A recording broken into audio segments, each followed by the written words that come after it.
Hey friends, if you wish to use the sniping tool on your Windows computer, then please watch this video. I will guide you through the procedure. So search for sniping tool in the Windows search bar and open the sniping tool.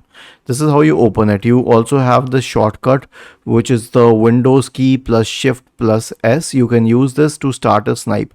Now when you press this option, it will start picking up a portion of the screen, but since I am explaining in this tutorial, I'll explain it through the mouse.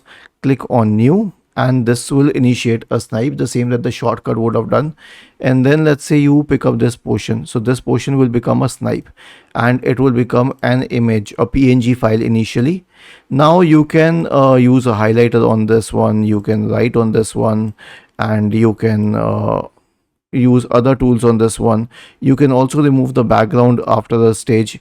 You can also use the sniping tool as a screen recorder, and you can also, I'll show you how to use it as a screen recorder. Okay, so I click on this and then I click on start, and then after 3 seconds it will start recording the screen, and this recording is going on here, and it will keep recording the screen till I hit the stop button.